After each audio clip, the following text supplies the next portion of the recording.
Chloe mentally rolled her eyes. Kung lunurin ko kaya ang babaeng to. Dahil sa babaeng to ay nagiging masama na siya sa kanyang isipan. Bumuntong hininga siya. Hindi niya hahayaan na makipaglandian ang babaeng to kay Ben. Fiancé na niya binata at hindi siya papayag na may umagaw rito. Ngayon pa, mahal na niya ito? Pasimpleng idinikit ni Chloe ang katawan sa binata. Mula sa gilid ng kanyang mata ay nakita niya ang pagsulyap nito sa kanya. We're about to swim. Nakangiting wika ni Chloe kay Jen. Right, babe? Sabi niya nang tingalain niya si Ben. At nahigit ni Chloe ang hininga na makitang titig na titig si Ben sa kanya.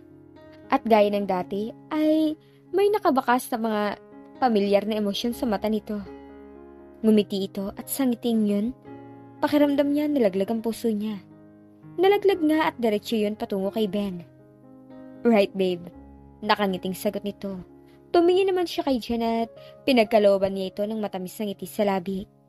Nakita naman niya na unti-unting nawala ang ngiting nakasungaw sa labi nito. Pero maya-maya ay bumalik na naman ang ngiting yun. Iyan na ba ang pampaligo mo, Chloe? Maya-maya ay tanong ni Jen. Sabay tingin sa suot niya sa sandaling yun. Tinaasan niya ito ng isang kilay nang makita niya ang ngising nakasungaw sa labi nito nang magtama ang mata nila. Of course not. Lihim na napangiti si Chloe nang makita ang gulat na rumihistro sa mukha ni Jen nang tanggalin niya ang suot ng maluwag na t-shirt. Ito ang panliligo ko, sagot niya kay Jen. Tinutukoy ang kulay itim na toothpaste na suot nang tanggalin niya ang suot ng t-shirt. Nginitian pa niya ito ng matamis nang makita ang bahagyang pagsasalubong ng mga kilay nito. Mukhang nainis si Jen. At mukhang nagtagumpay siya dahil agad itong nagpaalam sa kanila ni Ben na babalik na sa paliligo. Hindi naman napigilan ni Chloe ang matawa ng mahina habang sinusundan niya ng tingin ang papalayong figura ni Jen. Nakakatawa talaga yan. Hindi na natapos ni Chloe ang ipapasan niya sasabihin nang mapansing titig na titig si Ben sa kanya. Nang tingnan niya ito sa mga mata, ay may nababaka siyang admiration doon. Sa sandaling yun, tila ito nakakita ng isang Diyosa. Sa kabila ng hindi komportableng nararamdaman, hindi pa rin niya mapigilan ang pagtibok ng puso ng mabilis habang sinasalubong niya ang mainit na titig ni Ben. Ganito kalakas ang epekto ng binata sa kanya. In just one stare, he makes her heart beating like crazy inside her chest. Maya-maya ay napakurap-kurap siya ng mga mata nang umangat ang isang kamay nito patungo sa mukha niya. You're really beautiful. Nang hindi na niya makayanan na klase ng titig nito, ay iniwas na niya ang tingin dito. Tumikim din siya para maalis ang bara sa kanyang lalamunan. Halika na, ligo na tayo. Yaya niya na rito. Hinawakan din niya ito sa kamay at hinila patungo sa gawi ng swimming pool, kung saan naroon ang ilang mga kaibigan nito. Nakakadalawang hakbang pa lang sila nang huminto ito sa paglalakad dahilan para huminto din siya. Nagtatakang nilingon niya si Ben. Bakit? Sa halip na sumagot ito, hinila nito ang kamay niya palapit rito, na ikinalaki ng mata niya. Sobrang bilis din ang tibok ng puso niya na magkalapit ang mga katawan nila. Ramdam na ramdam ni Chloe ang init ng katawan ni Ben sa katawan niya. Tiningala niya ito para magtama ang mga mata nila. Sa pagkakataong yun, wala siyang mabasang kahit na anong emosyon sa mga mata nito. His eyes were expressionless. Bakit? Sa halip na sagutin na naman nito ang tanong niya, dahan-dahan nitong inilalapit ang mukha nito sa kanya. Shucks, is he going to kiss me again? Tanong ni Chloe sa kanyang isipan. Anong gagawin ko?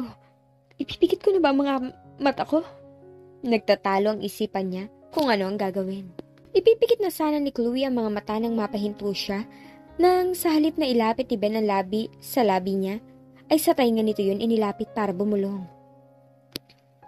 You're so perfect and beautiful. But that's for my eyes only, Chloe. Always remember that. Husky ang boses na bulong nito sa tainga niya. Napapikit naman siya nang humaplos ang mainit na hininga ni Ben sa punong tainga niya. Kakaibang kiliti kasi ang naramdaman niya nang humaplos ang mainit na hininga nito sa punong tainga niya. Pagkatapos noon, naramdaman niya na kinuha nito ang hawak niyang t-shirt na kanina itinanggal niya sa pagkakasuot. Napakurap-kurap muli siya ng mga mata nang isuot nito yun sa kanya. Titig na titig siya sa seryoso mukha ni Ben. Ayoko lang kasing makasakit, Chloe. Kasi kung patuloy ka pa rin nilang tititigan, tatanggalin ko isa sa mga mata nila. Wika ni Ben na matapos itong isuot ang t-shirt sa katawan niya. Sunod-sunod na napalunok si Chloe. Iginala din niya ang tingin sa lugar at doon niya nalaman na may ilang kalalakihan na nakatingin sa direksyon nila. Sa kanya mismo. Ibinalik na niya ang tingin kay Ben. Pinagsalikop nito yon at mahina na hinila siya patungo sa swimming pool. Maya-maya ay nanlaki ang mga mata niya kasabay ng pagtili nang walang pasabing binuhat siya ni Ben in bridal position. Mabilis niyang ipinulupot ang kamay sa leeg nito nang tumalon nito sa pool. Hinampas niya ang binata sa balikat nang makaahon sila sa tubig. Isang tawa lang naman ang sinagot nito at mukhang nahawa siya sa tawa nito dahil natawa na rin siya. Let's swim together, Chloe. Maya-maya ay yaya ni Ben sa kanya. Pero akala niya lalangoy lang silang dalawa. Hindi pala, ipinwesto siya ni Ben sa likod nito. Sa ginawa nito ay nagkaroon ng idea si Chloe kung ano ang gustong gawin ni Ben. Ready? Nakangiting tumango siya. Yes.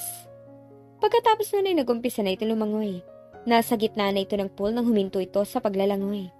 Maya-maya ay naramdaman niya ang kamay nitong humawak sa kamay niya na nakapulupot sa leg nito. Hindi niya alam kung anong sumapi sa isip ni Chloe nang higpitan niya ang pagkakapulupot ng kamay sa leg nito. Pero sinigurado naman niya na hindi ito masasakal. Pagkatapos nun isinubsob niya ang mukha sa leg nito. Naramdaman niya na natigilan si Ben sa ginawa niya, pero saglit lang yun. Ilang sandali din silang nasa ganong posisyon hanggang sa nagsimulang maglakad si Ben sa ilalim ng tubig. Hindi naman nagtagal, nakarating na din silang dalawa sa gilid ng pool. Sa pagkakataong yun ay doon lang niya inalis ang pagkakasubsob na mukha at ang pagkakapulupot ng kamay niya sa leg nito. Didistansya sana siya rito, pero hindi siya hinayaan ni Ben. Maya-maya ay napaigtad siya nang ipulupot ni Ben ang kamay nito paikot sa baywang niya. Sa posisyon nilang yun, parang nakayakap ang binata patalikod. Pagkatapos nun, ipinatong nito ang baba sa balikat niya. Humilig naman siya sa katawan nito dahilan para lalong humigpit ang pagkakapulupot ng kamay nito sa baywang niya. Naalimpungatan si Chloe mula sa pagkakaidlip niya. Umiba siya ng pesto sa pagkakahiga at bago niya muling ipikit ang mga mata, sinulyapan muna niya ang kinahihigaan ni Ben. Kinusot-kusot ni Chloe ang mga mata nang makitang bakante ang sofang kinahihigaan ng binata. Nasaan kaya yun? Gusto na sana niyang bumalik sa pagtulog pero hindi siya mapakali. Kaya ang ginawa niya, tuluyan na siyang bumangon mula sa pagkakahiga. Kinuha ni Chloe ang cellphone niya na nakalapag sa ibabaw ng bedside table para tingnan ang oras. 11:00 na ng gabi. Nang makita niya ang oras, ipinatong na niya ulit ang hawak sa ibabaw ng bedside table. Pakiramdam niya ang paligid. Nagbabaka sakaling baka naroon lang si Ben. Pero wala siyang maramdamang ibang tao. Nagpakawala siya na marahang buntong hininga bago niya napagpasyahan na tumayo at lumabas ng tinutuluyan para sana hanapin si Ben. Hindi niya makita si Ben sa paligid. Kaya naglakad-lakad siya hanggang sa dinala siya ng kaniyang paa sa poolside ng resort. Tahimik ang buong paligid. Mukhang wala dun si Ben. Akmang babalik na si Chloe sa pinanggalingan nang mapahinto siya nang makarinig siya ng isang pamilyar na boses. Kay Ben. Hinanap niya kung saan ang pinanggagalingan nun hanggang sa mapahinto siya nang makita ang binata. At hindi lang ito mag-isa. At parang may kumirot sa puso niya nang makilala kung sino ang kausap ni Ben sa sandaling yun.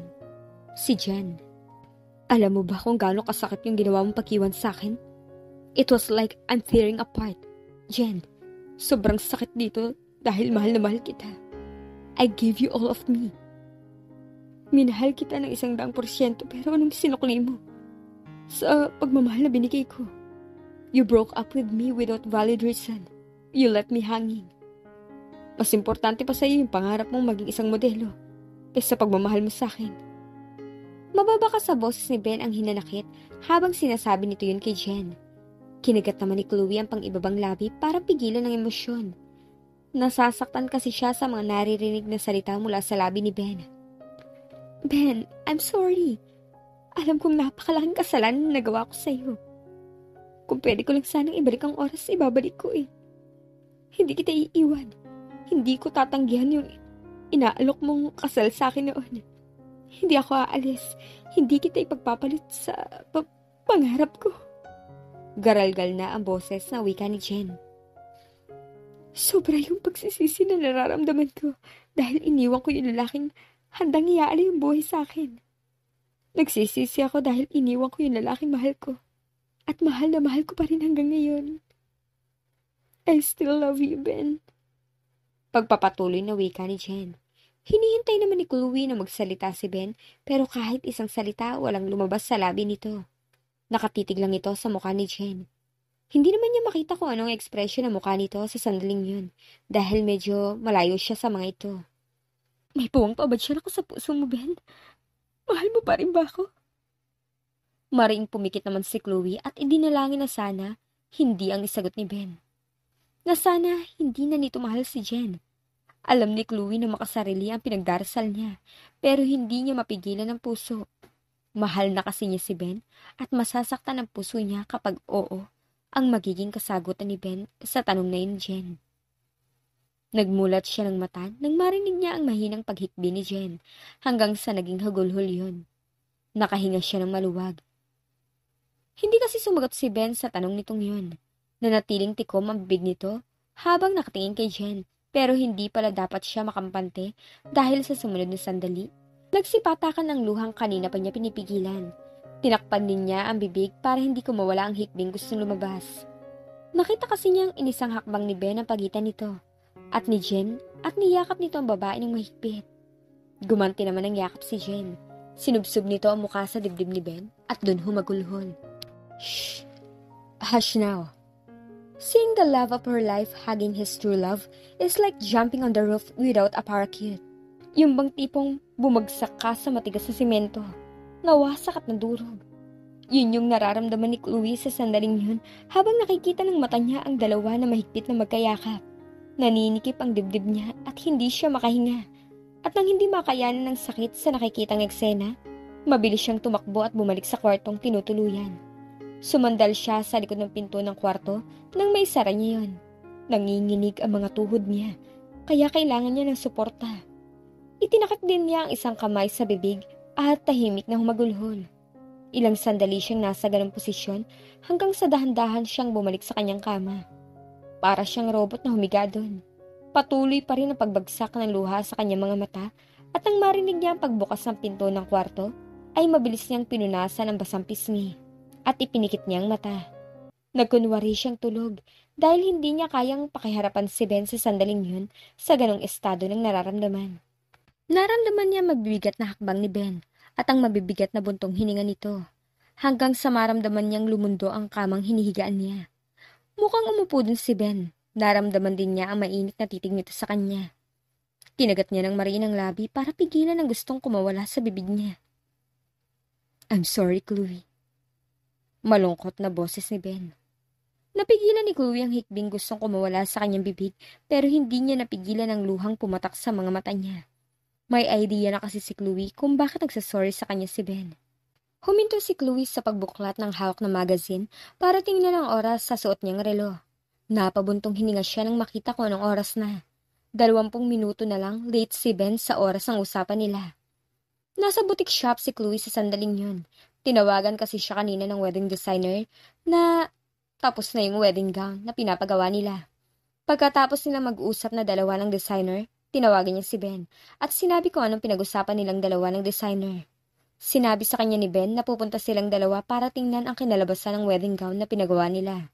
Sinabi din nito sa kanya na mauna na siya doon at susunod na lang daw ito dahil tatapusin lang muna nito ang meeting with the board of directors. At pagkatapos nun, pupunta sila sa bahay ng mga magulang nito para ipakilala sa pamilya nito. Ipapakilala sana siya ni Ben sa mga magulang nito nung isang araw pero na-postpone yun. Dahil nag-out of the country pala ang mga magulang ni Ben. At sa susunod pa na linggo, ang balik ng mga ito. Sa pangalawang pagkakataon, muling napabuntong hininga si Chloe. Napatingin din siya sa singsing na suot niya na bigay ni Ben. Hinawakan niya ang singsing at hinaplos-haplos. 4 na araw na lumipas, simula nung nagpunta silang dalawa ni Ben sa Batangas. Nang nasa Batangas silang dalawa ni Ben noon, ay doon niya naramdaman ang tunay na kahulugan ng kasiyahan dahil kasama niya ang lalaking natutunan niyang mahalin. Pero totoo nga ang kasabihan, nakaakibat ang sayang lungkot dahil yung sayang naramdaman niya noong naroon silang dalawa sa Batangas, napalitan ng lungkot nang makita ang lalaking mahal niya at ang babaeng mahal ni Ben na magkayakap. Sa nakita at sa nasaksihan, doon napatunayan ni Chloe na mahal pa rin ni Ben ang dati nitong nobya. Ano ba naman ang laban ni Chloe sa halos 6 na taong relasyon ni Ben kay Jen? Samantalang siya, halos wala pang 1 buwan na magkakilala silang dalawa. Alam mo ba kung gaano kasakit yung ginawa mong pag-iwan sa akin? It was like I'm tearing apart. Jen, sobrang sakit dito. Kasi mahal na mahal kita. I gave you all of me. Minahal kita ng 100% pero anong sinukli mo? Sa pagmamahal na binigay ko. You broke up with me without valid reason. You left me hanging. Mas importante pa sa'yo nung yung pangarap mong maging isang modelo kaysa pagmamahal mo sa akin. Napapikit ng mata si Chloe nang maalala niya ang mga salitang binitawan ni Ben kay Jen. Nakaramdam din siya ng bahagyang kirot ng puso niya. Sa isiping mahal pa rin ni Ben si Jen. Mapahanggang ngayon. Sa totoo lang, gusto na rin itigil ni Chloe ang lahat. Ang kasal. Ayaw kasi ni Chloe na itali si Ben sa isang relasyon na wala itong pagmamahal. Oo, simulat sa Paul, wala naman talagang pagmamahal si Ben sa kanya. Napalitan lang ito dahil gusto siya nitong tulungan sa pinoproblema niya. Nagpresenta itong magpakasal silang dalawa para maputol ang sumpang iginawad sa kanila ng matanda, pero sa tuwing nakikita niya si Ben, nababahag ang bundot niya. Nakausapin ito at sabihing itigil na nila ang lahat. Tutol kasi ang puso ni Chloe na itigil ang lahat ng yun, dahil umaasa pa rin siya. Lord, please give me a sign kung ipagpapatuloy ko pa ba to. Paghingi ni Chloe ng tulong sa may kapal, hindi na kasi niya alam kung ano pa ang gagawin niya, kung ipagpapatuloy pa ba niya ito o hindi na. Maya-maya nagmulat si Chloe ng mga mata nang marinig niya ang pagtunog ng ringtone ng cellphone niya. At gano'n na lang ang sayang naramdaman niya nang makita kung sinong tumatawag sa kanya sa sandaling yun. Si Ben. Ito na po ba, Papa Lord, yung hinihingi kong sign sa inyo? Thank you. Thank you, Papa Lord. Hey, Ben. Sabi niya nang sagutin niya ang tawag. Saan ka na? Chloe, I'm sorry. Sabi ni Ben dahilan para unti-unting mawala ang ngiting nakasungaw sa labi niya. Hindi ako makakasunod sa'yo dyan. I'm here at the hospital right now. Anong ginagawa mo dyan? May nangyari ba sa'yo? Okay ka lang ba? Halos magkasunod na tanong niya. Nasang hospital ka, pupuntahan kita. Tumayo na si Chloe mula sa pagkakaupo niya. Dinampot na rin niya ang bag na nakalapag sa sofa at nagumpisang maglakad palabas sa kinaroroonan niya. Okay lang ako. Si Jen. Jen is sick. She's in the hospital right now. Walang magbabantay sa kanya kaya ako munang tumatay ang bantay niya. Kinagat ni Chloe ang pang-ibabang labi para pigilan ang emosyon. Napahawak din siya sa kaliwang dibdib nang makaramdam siya ng kirot mula roon. Hello, Chloe, are you still there? Narinig niyang tanong ni Ben. Tumingala si Chloe para pigilan ang luha na gustong pumatak. Tumikim din siya para maalis ang bara sa lalamunan niya. Yes, I'm still here. I'm really sorry, Chloe. I can't leave Jen in this situation. It's okay, Ben. Nakita ko naman na ang wedding gown at okay naman siya. Huwag ka na lang umalis dyan at bantayan mo lang si Jen. Bantayan mo na lang ang babaeng tunay na mahal mo. Napangiti siya ng mapait. Sige, I need to hang up na. May pupuntahan pa kasi ako eh. Hindi na niya hinintay na magsalita si Ben. Pinindot na lang niya ang end button ng cellphone niya. Napatitig siya sa hawak at sa pagkakataong yun, hindi niya napigilan ang mga luhang kanina pa gustong pumatak sa mata niya. Ito na siguro ang sign na hinihingi ni Chloe kay Papa Lloyd. Ang itigil ang lahat. Ang isukang pagmamahal niya kay Ben at ang ibalik ito sa tunay na babaeng mahal nito. Pinunasan ni Chloe ang basang pisngi dahil sa luha. Muli tumunog na naman ang cellphone niya. Nang tingnan niya kung sinong tumatawag, nakita niya ang pangalan ni Francie. Inais muna ni Chloe ang sarili bago ito sinagot. Chloe! Matinis na boses ang sumalubong sa kanya nang sagutin niya ang naturang tawag. May good news ako sa inyo. Ano? Pilit na pinasigla niya ang boses. Ayaw kasing mahimigan ni Francie ang lungkot sa boses niya. Hanggang sa maaari, gustong sarilinin muna ni Chloe ang lungkot na nararamdaman niya. Nahanap ko na si Manang. Nailayo niya ang hawak ng cellphone sa kanyang tainga nang sumigaw si Francie. Pwede bang huwag kang sumigaw? Hindi naman bingi ang kausap mo eh.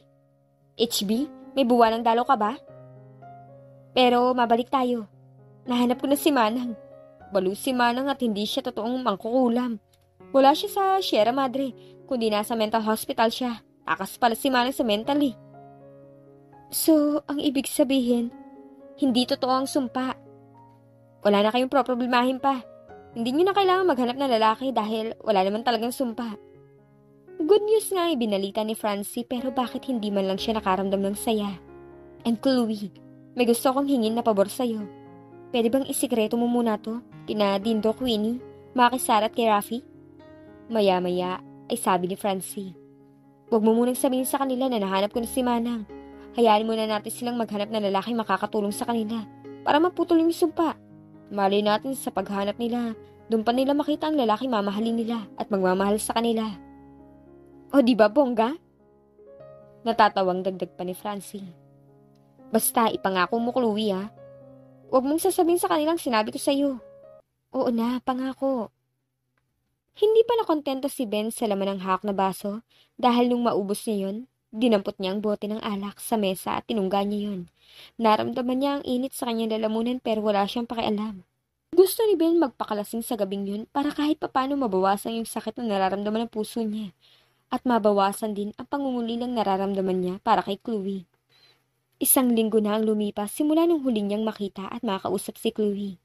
Simula nung kausapin siya nito at sinabing huwag na nilang ituloy ang pagpapakasal, hindi na sila muling nagkita pa. At hanggang ngayon malinaw pa rin kay Ben ang naging pag-uusap nilang dalawa ng dalaga nung minsang nakipagkita ito sa kanya. Pasensya na pala kung hindi tayo madalas magkita. Tapusin na natin to, Ben.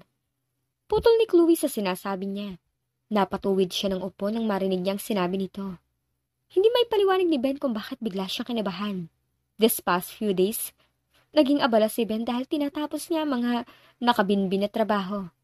Dahil magiging abala siya sa susunod na araw. Pupunta kasi sila sa probinsya ni Chloe para makilala ang mga magulang nito at para sabihin na din ang nalalapit na kasal nilang dalawa. Hindi natupad ang sinabi niya rito na ipapakilala niya ito sa mga magulang niya dahil nag-out of the country ang mga ito. Kaya sa ibang araw na lang niya ipapakilala si Chloe kapag dumating na mga ito sa bansa. Anong sabi mo? Matagal bago nagsalita si Chloe. Tapusin na natin ang lahat ng tuben. Huwag na natin ituloy ang kasal.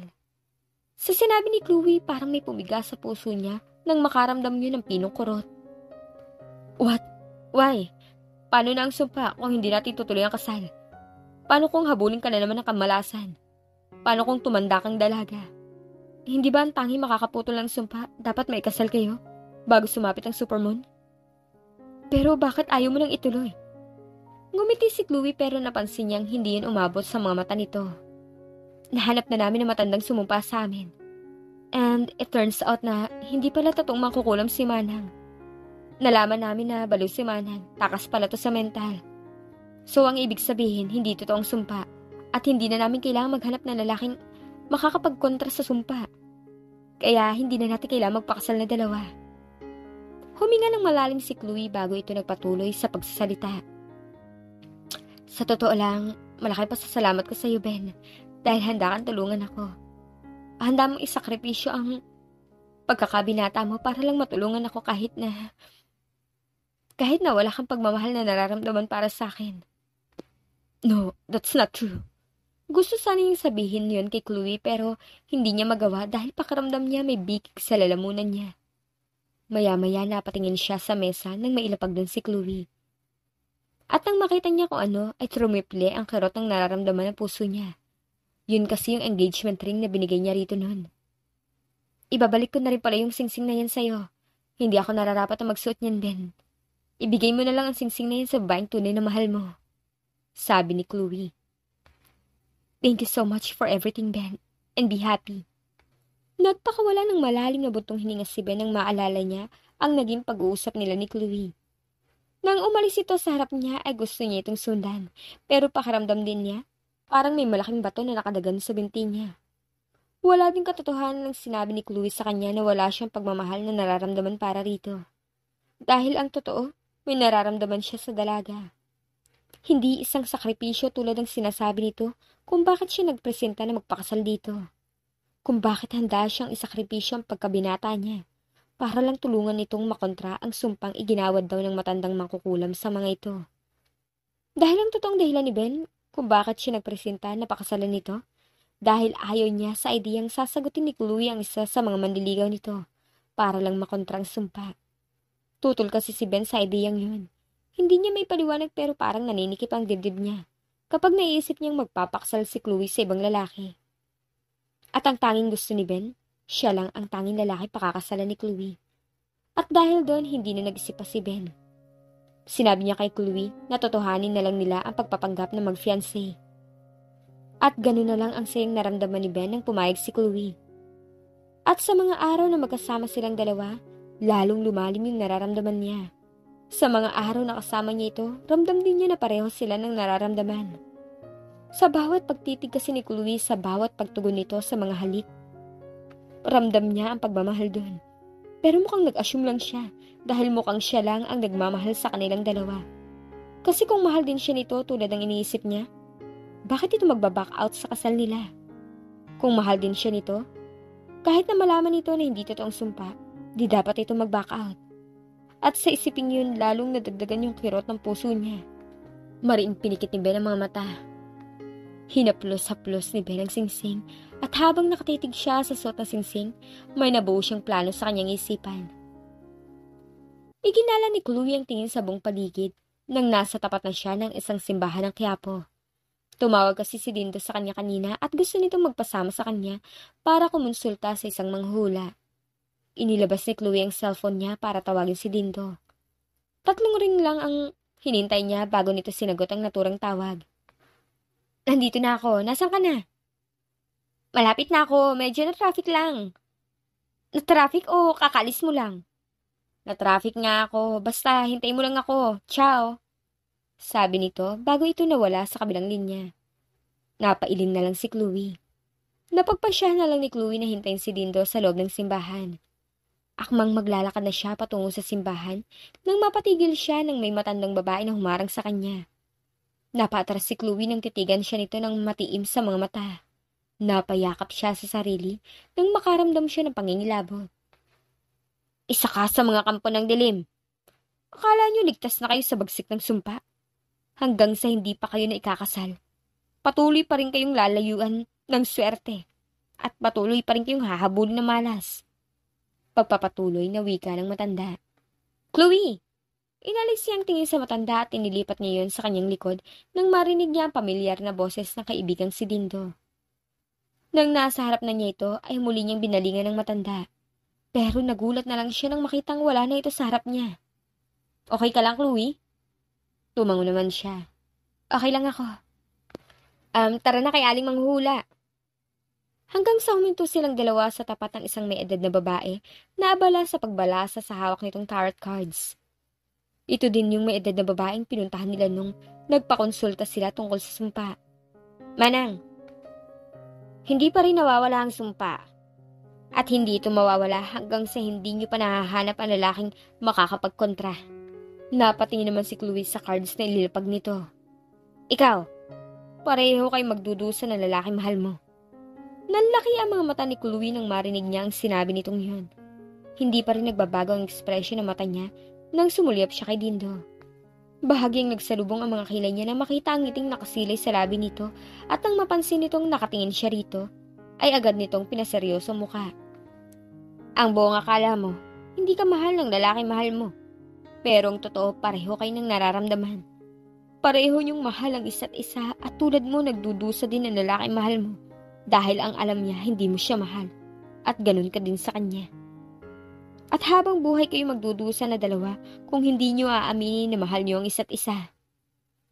Ano pong ibig niyong sabihin? Mahal kita, Chloe. At yun ang gustong sabihin ni Manang. Kumabog ang dibdib ni Chloe nang marinig ang pamilyar na boses. Hindi na kailangan ni Chloe na lumingon para makilala yon. Boses pa lang nito, pati na rin ang pamilyar na tibok ng puso niya. Kilalang kilala na yun ni Chloe. Si Ben, ang lalaking mahal niya at mahal pa rin niya. Slow motion siyang tumingin sa likod niya at halos trumipli ang tibok ng puso niya nang muli niyang masilayan ang gwapong mukha nito. 1 linggo na ang lumipas simula nung huli silang magkita. 1 linggo na ang lumipas simula nung sabihin niya rito na huwag na lang ituloy ang kasal. At sa loob ng 1 linggo, hindi niya ito nakausap at nakita man lang ay pakiramdam ni Chloe na may kulang sa kanya. Hindi din siya makakain. Hindi siya makakatulog sa gabi. Halos hindi nga niya magawang umiti ng totoo.